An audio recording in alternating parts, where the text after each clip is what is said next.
One of the worst days of my life was the day that football was taken away from me. I literally remember it like it was yesterday. I was sitting here, my coach to the right of me, the doctor in front of me. The doctor showing me my MRI, and he's telling me straight up, hey man, you got an abnormal bone in your neck that you were supposedly born with, and if you get hit the wrong way, you're gonna be paralyzed for the rest of your life. And silly old me asked the doctor if I could sign a waiver. I'm like, look, I'll take the chances. I roll the dice. I'm not trying to stop playing football. But of course, he said no. It's nothing I can do. My hands are tied. And I remember vividly leaving that office, going to my car, and sobbing for like an hour.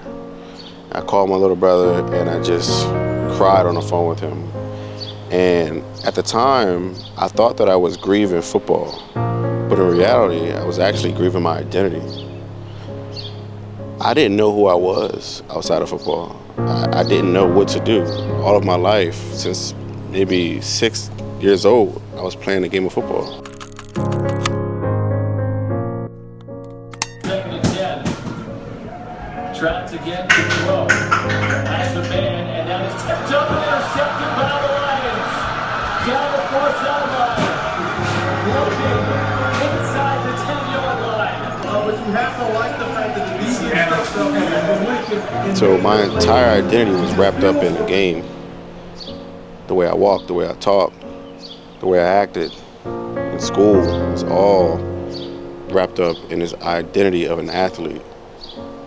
And when I was taken away from me, I had no idea who I was.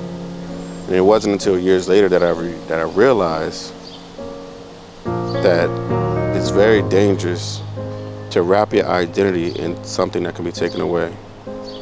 Your career, your cars and money and finances, your marriage, and whatever else, your hobbies, all of those things can be taken away. And it wasn't until I found something that could never be taken away is when I found true fulfillment.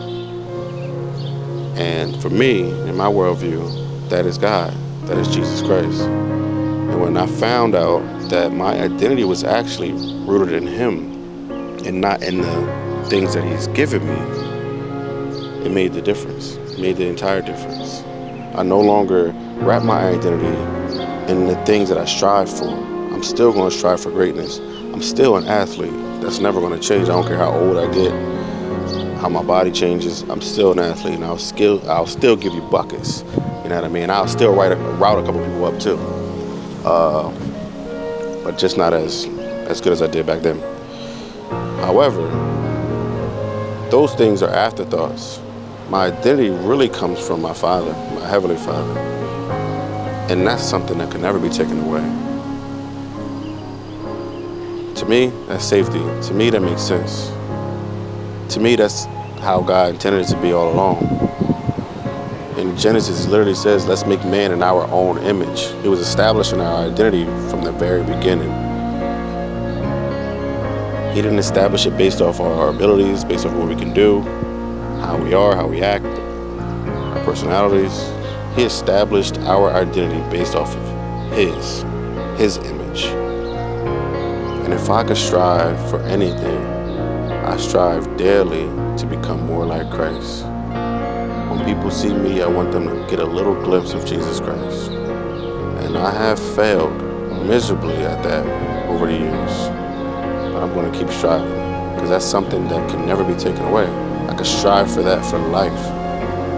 I'm not ever going to run a 40-yard dash ever again. I'm not ever going to bench press to 25 in a combine ever again. I'm never going to be stuck on the island one-on-one with the outside receiver. For all my guys who know what that means. But what I can do is try my best to become like Christ. And I'm not going to lie, that's way more fulfilling than football ever was.